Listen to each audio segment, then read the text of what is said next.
today has been slightly crazy. I ain't the winner. Morning, y'all. I am home, back in the UK. Not travelling for a while now. Yippee. So it is freezing out there. It is the UK winter and golf is getting harder and harder. What do you do this time of year to try and keep your golf kind of going forward? Do you hit chips inside, practice your putting inside? If you can't get out, do you go to the range and don't play as much? Let me know, what are you doing to keep your practice up down there in that comment section. Hit the thumbs up button as always, and don't be afraid to subscribe to the channel if you don't already subscribe. Yo, someone's got very lovely hair this morning. Is that a big sis do? Thanks, big sis do. It's a big sis do. Right, today's video brought to you by Golf Online. Last week's winner of the TP5 balls was Stephen Willis. You won, well done, congratulations. There's another link down there below today. If you want to win some TP5 tailor-made golf balls, hit that link, follow the form, fill the form out, enter the competition. You could win next week's prize. Major incidents.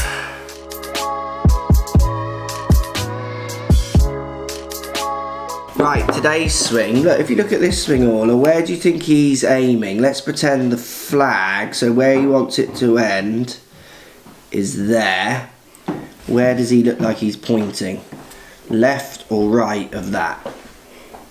Yeah, left. Absolutely. He's pointing everything up the left. This pair looks like he wants to hit cut shots, which is fine, they can work. But we're going to talk about how his setup encourages him to do this. So if he wanted to change things, he might want to think about moving the way he stands to try and encourage some different paths, some different ideas, to try and control his driver maybe in some better ways if he feels that he loses them too far to the right. But at no point think this is an idea where you've got to draw it if you fade it. That's not the point in this video.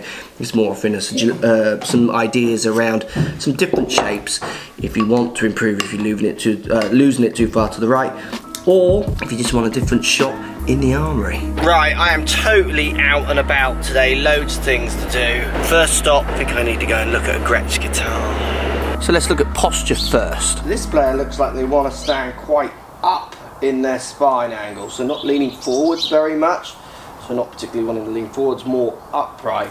Now, what this does for me encourages two things. Encourages the face, the lie of the club, to go a little bit more towards toe-ended down. And secondly, the more upright I am, to get the club on the ground, the more I feel like I've got to bend my wrist aggressively this way to put the club on the floor. And if I take that to extremes, if I bend my wrist heavily this way, I feel like to hit the ball, the hitting action has to be kind of this action where I'm pulling hard with the handle in the left hand. I want my hitting action to be more hands pulling in towards left leg and throwing that club out to the ball. That is done in a much easier way with the club a bit more out in front of me, which is why I'll change my posture compared to this player. So if I wanted to hit a heavy cut shot, say around a tree, I'll stand more upright, I'll use more of this wrist angle, try and feel like I'm using the club in a way that's going to keep the face open to a path by pulling this handle kind of this way through, opposed to going out this way to the ball. So I will actually use my posture, then in turn wrist angle in setup, and how that feels I'm going to control the face through impact to manipulate ball flight on purpose, but only when I want to exaggerate things around trees, those kind of ideas. You're doing it as your stock standard shot, so it'd be certainly worth thinking about trying to get you to stand in a way that might encourage some different releases, some different ideas of where you might need to aim in the future, those kind of things. So simple idea, just put a club against your chest and then lean forwards, trying to get the grip end of the club between your legs and out between your legs, out kind of past your backside a little bit. You're stood very much this way where the club's going to come down in between your legs. Club against your chest, just lean forwards, get that club. This is a 7-iron and the button of the club is just out kind of between my legs down here. That slightly different leaning forwards is going to set maybe a slightly different theme on your swing, and certainly a different theme as you come down to hitting the ball, controlling. Lie and certainly face the path. This will make more sense as we move on through the day as well. Right, stop number one done. Gretsch tried, want one. The whole rest of this video will be, can I not buy that Gretsch? Can I not go back and buy that Gretsch guitar? Next stop, Kingsbridge. Bridge. Dental place.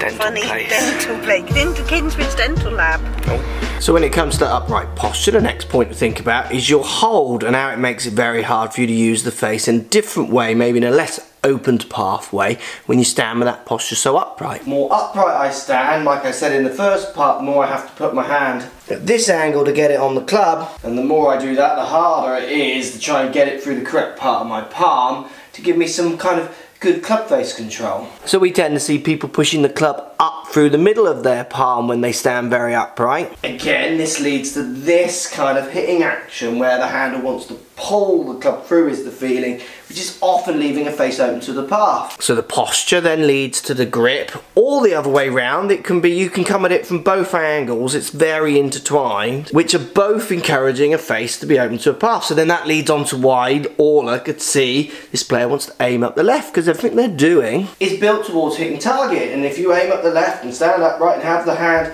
through the club through the middle of your grip, and you're hitting target every time. If you came for a lesson with me wanting to change, I would question why you want to change. So again, with this, don't think this is right and wrong. These are just more suggestions to try and help you understand your patterns, because I would guess that someone sending me their swing via the app or via Instagram, anything like that, I'd say there's a good chance they're looking for some answers, usually for why the ball is bending a long way offline. So with that more leaned over posture, you want to try and also now get that club going more through that kind of base of your fingers. So more in this angle rather than up here. And I always find this really easy to do with students. We get the club straight up in the air in front of them, kind of parallel to the ground, left hand down by the club, laying through the base of those fingers, wrapping round. And then when they take their posture and put that little bit of wrist, kind of bend down to the ground, what happens is they put the club down by the ground and they go, oh, that feels strange. Because it will feel very opposite to how you want to hold it. Then they hit a few shots and they can feel they've got a very different hold on the club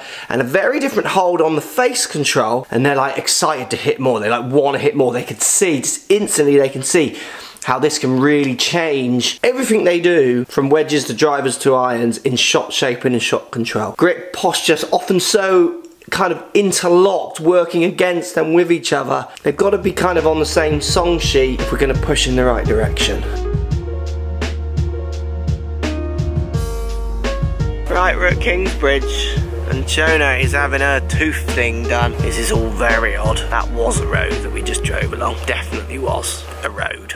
Let's answer your questions. Hey bro, quick question for you and coach. If you think back to when you were playing your highest level of amateur golf, if you had the modern technology in coaching nowadays back then, do you think that you and coach could have made it a little bit more of a career out of physically playing golf? Love to hear your answer. Cheers bro, keep up the good work. Now that's a really good question, because me and coach have talked about this a lot actually. The biggest thing that I would have changed is at no point during my playing career did anyone really talk about the fact that my distance wouldn't be long enough to compete on tour unless I was like just super one in a million. My whole kind of ethos on work and practice was about kind of consistency, hitting it straight, keeping it in play, chipping and putting, all those kind of things. If I came for a lesson from myself now, so the younger me came to the older me now, I would say do everything you do, but just work on getting that drive out there, carrying at 280. Go to the gym, bit of speed training, those kind of things. And I honestly believe in my arrogant self that I would have certainly competed. Because I competed with people who got on tour as an amateur, even with not being as long, but it was so obvious that they always had that kind of upper hand. So yeah, I absolutely think you could. And that's not just the technology, I think that's just the like younger pros always trying to push on and discover what makes these great players, which is helped by technology, but also just younger pros wanting to do a better job. I always think, like any kind of profession, it just moves forward, hopefully, doesn't it? I can't speak for coach, but I don't reckon anything would have helped him. So the last point would be the fact that this player wants to aim left. Now they're doing that because it's functional, because they're carving it off to the right. So it's very clear why Orla at the start could see why this player is aiming left. I like to do it in the order I've done it in, because what happens is they start starting the ball down the left and actually drawing it away often when you move their grip and you change their posture.